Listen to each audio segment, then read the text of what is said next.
Traffic may be locked, but savings isn't. Unlock the savings at Boost Mobile with unlimited wireless for just $25 a month forever. No contracts, no hikes, and you keep your phone. Unlock the savings at boostmobile.com/unlock. $25 forever requires customers to remain active on Boost Unlimited Wireless Plan. For full offer details, visit boostmobile.com. Hey, I'm Jamie East, and today's episode of the Smart 7 in association with Metro is supported by our friends at IG.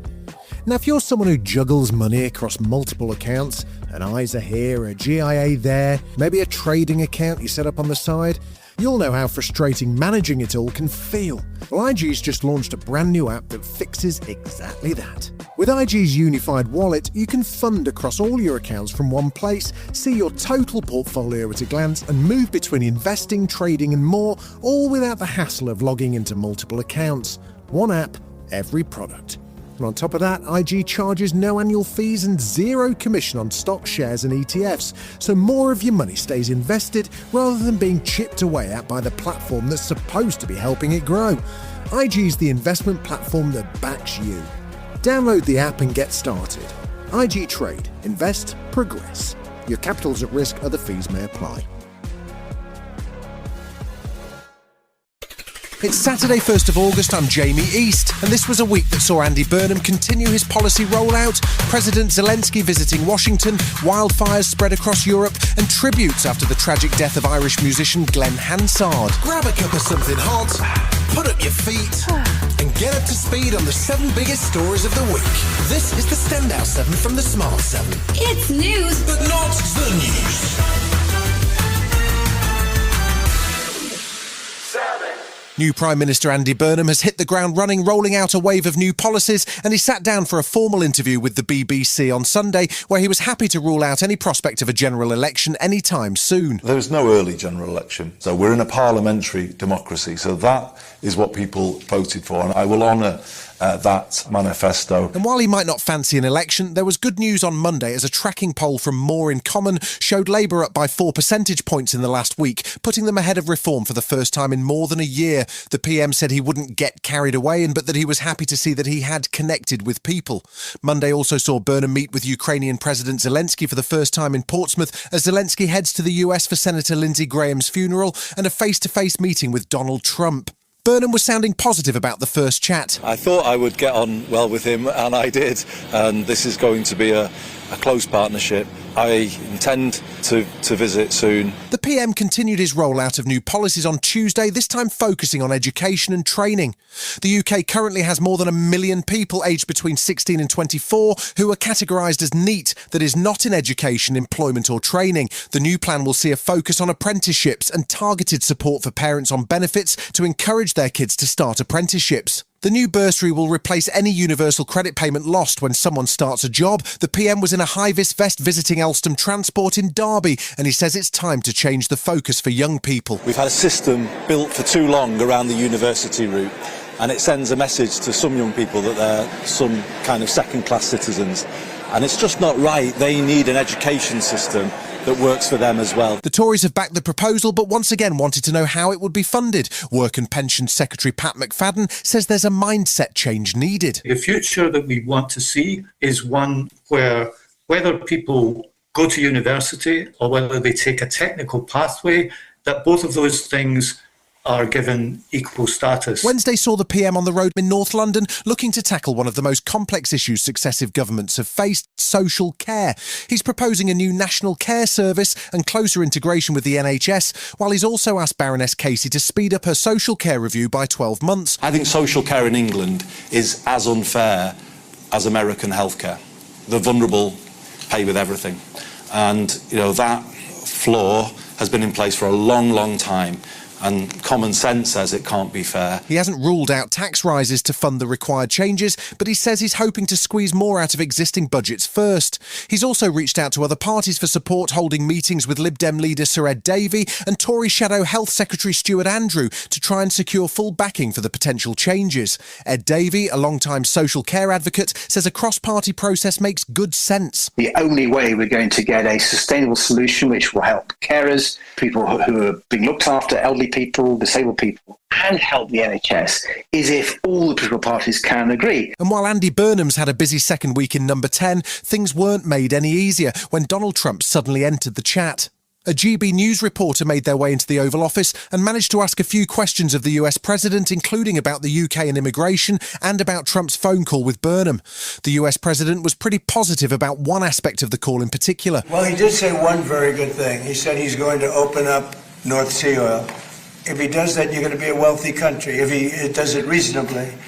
I was telling Prime Minister Starmer, open up the North Sea. Not surprisingly, that led to some questions for the PM, who says he'll take a pragmatic approach to the issue, pointing out that when people are struggling, you can't ignore the resources available. There was good news, however, as the Bank of England decided to leave interest rates where they are at 3.75% on Thursday, despite concerns over the ongoing war in the Middle East. With UK inflation dropping earlier this month to 2.6%, the pressure has eased for a rate increase which some financial analysts had expected. The rate freeze will be welcomed by Prime Minister Andy Burnham as he looks to crack down on the cost of living. Bank of England Governor Andrew Bailey says they're still keeping an eye on the global economy. I mean, the world feels, particularly obviously the situation in the Gulf and the Middle East, feels as uncertain and volatile today as it did then. And I think that does, for me, that reflects my thinking, such as it is, about, how this conflict plays out in a sense.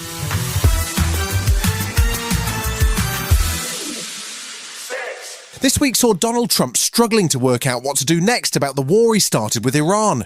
US forces had blitzed Iranian targets for almost 2 weeks on a daily basis, but there were no fresh attacks over the weekend, and Iran also paused its attacks.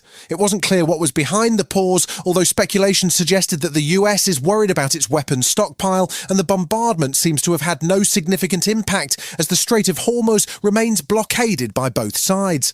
The US president entertained himself at the rescheduled White House Correspondents' Dinner with a rambling and not particularly funny speech, including this awkward joke about running for president again. I want to save your ratings. I'm pleased to announce, and this is somewhat of a scoop, my intention to run for a 4th term as president of the United States. I won 3 times.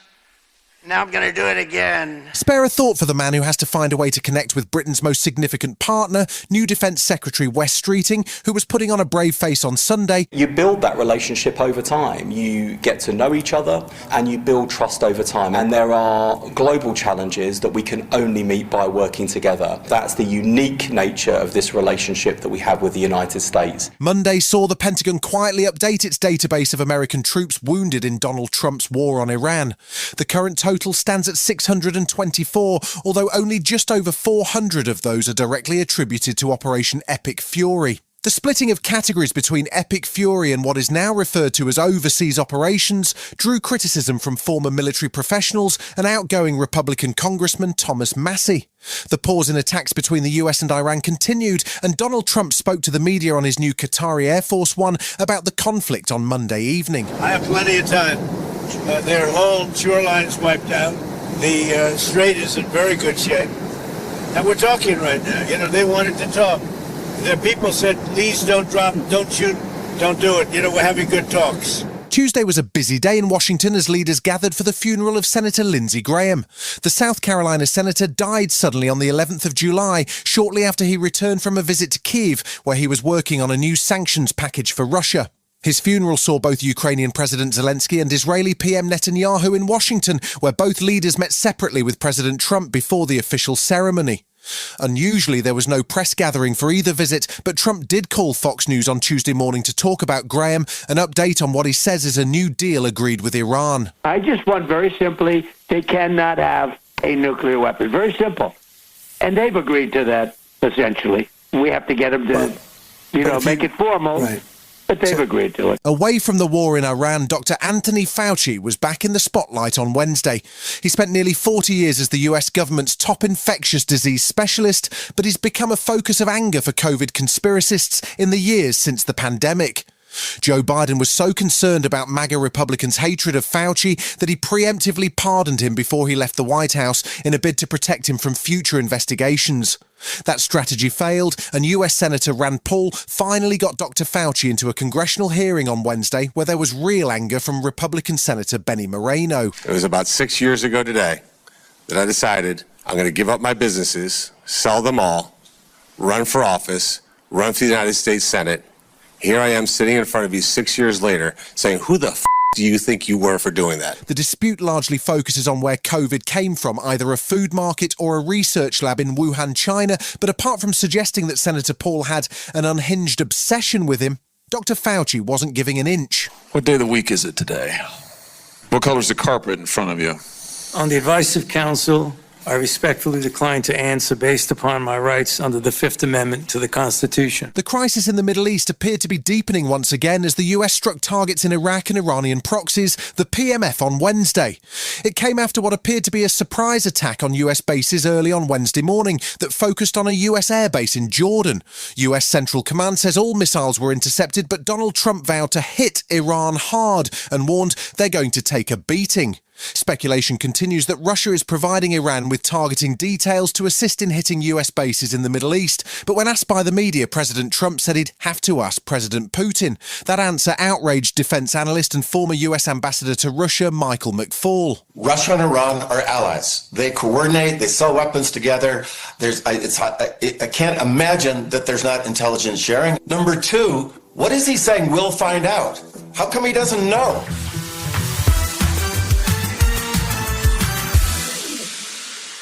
Ukraine was firmly in the spotlight this week as Ukrainian President Zelensky made high-profile visits to both the UK and the US. Ukraine's resurgence has applied huge pressure to Russian President Putin, and with reported casualty figures of more than 1 million, he was urging Russia to stay united as he addressed naval cadets in St. Petersburg.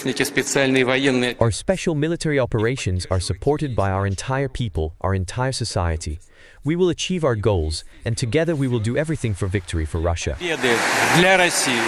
Zelensky attended Lindsey Graham's funeral on Tuesday, along with other world leaders, and also had a meeting with Donald Trump in the Oval Office. His visit coincided with the US Senate passing the Graham bill with a vote of 86-12, which could see strong sanctions applied to those buying Russian oil, although the bill still has to progress through various stages and be signed off by President Trump. President Zelensky praised the bill when he spoke to Fox News and called for more pressure on Putin. We want to stop this war. We're asking, President Trump wants and the Europeans want, Putin doesn't want. We are asking to stop this war each day. We count on sanctions. By the way, Lindsey's bill was very important. Thursday saw Russia launch another massive wave of strikes at Ukraine with at least 13 people killed. Russian missiles also hit the facility of US drone company Terminal Autonomy, destroying it in what is the first instance of an American company being targeted in the conflict. The wave of attacks also saw a missile strike in Poland, landing near a village about 50 miles from the border. And while it's not clear if it was deliberate, European Commission President Ursula von der Leyen described the incident as another unacceptable violation of EU airspace. Polish PM Donald Tusk was pushing for more definitive action from the US to end the war. It is quite clear to me that the next 100 days could decide the outcome of this war. Right now, I would say the chances are 50-50. Much depends on decisions made by the President of the United States.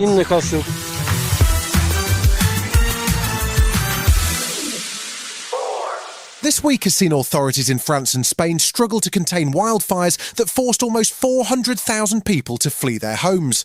Spanish authorities brought fires near Madrid under control, but Spanish PM Sanchez said there had been difficult hours and that it's clear that Spain and France are facing the effects of the climate emergency. In France, fires near Bordeaux consumed an area 4 times the size of Paris as dry vegetation caused by a series of heat waves made it almost impossible for authorities to control the blaze. Lyndon Pronto is a wildfire management expert, and he says there can be no doubt that climate change is driving the situation. We have failed to stop the climate breakdown and the conditions that lead to more extreme fires. We have the cocktail now, and this is what we're witnessing, is heat waves, drought, high temperatures, extremely erratic fire behavior. It's beyond the threshold of control. Temperatures in Europe rose throughout the week, and that put huge pressure on firefighters in France and Spain to get the wildfires under control before conditions got worse. Spain has seen over 70,000 hectares of land near Madrid catch fire, and Spanish Prime Minister Pedro Sánchez Sanchez, speaking at a climate change conference, was very direct about the cause. What we are living in is not a succession of isolated events. It is the most painful expression of a climate emergency that is making wildfires more voracious, heat waves more frequent, and as a result, our territory more vulnerable. France was also struggling with out-of-control fires near the city of Bordeaux, where conditions created what is known as a pyrocumulonimbus, or a fire cloud, something which has never been seen in France before. They're caused by intense heat that generates their own wind and makes the fire almost impossible to control, with fire crews trying to dig fire breaks to stop the flames spreading further. French Interior Minister Laurent Nunez said the scale of the fire is unprecedented. To give you an idea of scale, in the last season, across the entire season, we had 70,000 hectares burnt, and we're already at 116,000, so this is a completely unseen and exceptional situation, clearly. While Europe has been battling wildfires for the last week or so, Thursday saw a dramatic wildfire in Suffolk, which spread across almost 200 acres. Hundreds of people were evacuated from their homes, and there was real concern as the fire was close to the nuclear power station Sizewell B. However, the situation had stabilised by Friday morning. The wildfire came just a day after 7 distinct areas in England were declared to be officially in drought, with all of Wales joining the drought list on Thursday. Professor Leah Berang-Ford from the UK's Health Security Agency warned on Thursday that this summer is on track to see a record level of heat-related deaths, and we need to learn to adapt to higher temperatures. We're not built for a Mediterranean UK, but that's essentially the temperatures that we will be facing. So the way we design our housing stock, our windows, but also our behaviours in understanding how to keep cool. The ongoing drought is bad news for Britain's farmers, and National Farmers Union President Tom Bradshaw says the summer is going to create huge financial pressure for farmers. Yields are down. For livestock farmers, they're using their winter feed because there's absolutely no grass. And then for those growing our horticultural crops where they rely on irrigation, there are many of them that either have run out of water or are very concerned they will run out of water. Still to come on the Standout 7 in association with Metro, Japan hit by a powerful earthquake, and tributes to a beloved TV presenter and to an Oscar-winning Irish musician. Right after this. Hey, I'm Jamie East, and today's episode of the Smart 7 in association with Metro is supported by our friends at IG. Now, if you're someone who juggles money across multiple accounts, an ISA here, a GIA there, maybe a trading account you set up on the side, you'll know how frustrating managing it all can feel. Well, IG's just launched a brand new app that fixes exactly that. With IG's unified wallet, you can fund across all your accounts from one place, see your total portfolio at a glance, and move between investing, trading, and more, all without the hassle of logging into multiple accounts. One app, every product.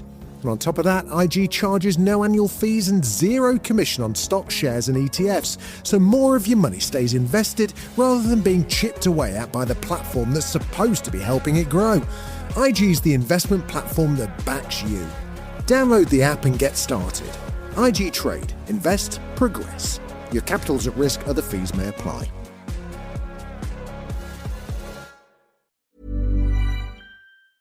Traffic may be locked, but savings isn't. Unlock the savings at Boost Mobile with unlimited wireless for just $25 a month forever. No contracts, no hikes, and you keep your phone. Unlock the savings at boostmobile.com/unlock. $25 forever requires customers to remain active on Boost Unlimited wireless plan. For full offer details, visit boostmobile.com. Welcome back. Berlin's Pride celebrations were brutally disrupted on Saturday night as a man drove a van into a crowd of pedestrians and then attacked bystanders with a machete. At least one person was killed and more than 20 injured at the scene near the Brandenburg Gate, and the attacker fled the scene. He was identified as Abdul Balout, who had previously been charged with criminal offences and was believed to be a radicalised supporter of Islamic State. Authorities tracked him to an allotment on Sunday where he was killed after attacking police officers. Pride events across Berlin were cancelled, but organisers spoke to the media calling for calm and refusing to let the attack become politicised. We do not want this deed to be instrumentalised for political ends. People are trying to divide our society and set some people against others. As the CSD in Berlin, we will not allow this. More details emerged on Monday about the man who attacked revellers at the Berlin Pride Parade on Saturday. The 21-year-old German citizen Abdul Balout had previously attempted to join the Islamic State terror group and had also been sentenced to prison for preparing a serious act of violence, but was released in May. German Chancellor Friedrich Merz had stern criticism of the security service's failings on Monday. We must answer how it was possible that a man who had been classified as dangerous here in Berlin was able to approach the Christopher Street Day celebration on Saturday evening without being stopped and carry out this attack.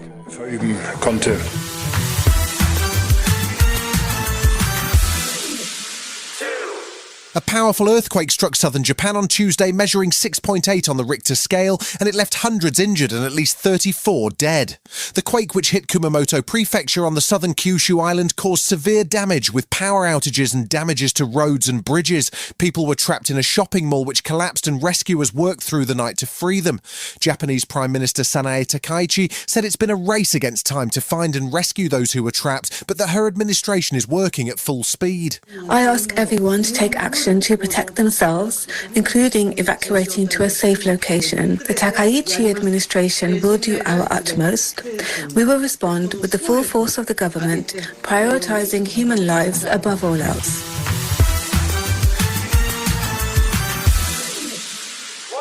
This week saw the passing of both a popular TV presenter and comedian and a distinctive voice in Irish music. Monday saw the death announced of beloved TV presenter Bill Oddie. He passed away at 85 years of age after an incredibly varied career that saw him find success as an actor, comedian, musician, writer, conservationist and beloved presenter of the BBC's Spring Watch. He started his career in comedy at Cambridge and went on to form The Goodies with Tim Brooke Taylor and Graham Garden, who had a 12-year run of hit TV shows and even some hit singles.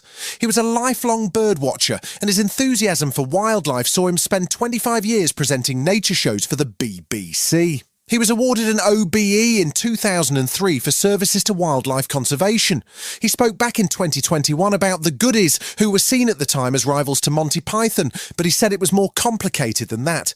Rest in peace, Bill. We'd always said, look, we're not a sketch show. We, perhaps on the face of it, it looks like a sketch show, and the humour is silly humour. And we always said, we're not a sketch show, it's that kind of humour, but it's got a story. The world of Irish music was shocked on Wednesday by the sudden and tragic death of Glenn Hansard. The frontman of Irish band The Frames and Oscar winner for the song Falling Slowly from the movie Once, which he also starred in, was tragically killed in a motorbike accident. The popular artist and former busker was well known not just in Ireland but across the world and had played with some of the biggest stars including Bruce Springsteen and Bob Dylan and had multiple Grammy nominations.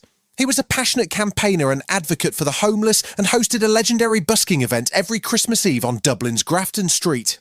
There were tributes from Irish President Catherine Connolly and U2 frontman Bono, who called Glenn a choir of angels in one man. Here's Glenn talking about winning the Oscar for Best Song in 2008. Rest in peace. When we were kids, my mother used to drag us into the living room to watch the Oscars every year. She'd go on about all of these things, and it's amazing for her to be here tonight with us. And getting a text from Bono is like the biggest thing can happen to an Irishman, and tonight he sent a text saying, a busker who plays the Oscars, that's the poetry. You've been listening to The Smart 7. We'll be back tomorrow at 7 a.m. Hit that follow button and have a great day. Give us 7 minutes, we'll give you the world. Hey, I'm Jamie East, and today's episode of The Smart 7 in association with Metro is supported by our friends at IG. Now, if you're someone who juggles money across multiple accounts, an ISA here, a GIA there, maybe a trading account you set up on the side, you'll know how frustrating managing it all can feel. Well, IG's just launched a brand new app that fixes exactly that. With IG's unified wallet, you can fund across all your accounts from one place, see your total portfolio at a glance, and move between investing, trading, and more, all without the hassle of logging into multiple accounts. One app, every product. And on top of that, IG charges no annual fees and zero commission on stock shares and ETFs, so more of your money stays invested rather than being chipped away at by the platform that's supposed to be helping it grow. IG's the investment platform that backs you. Download the app and get started. IG Trade. Invest. Progress.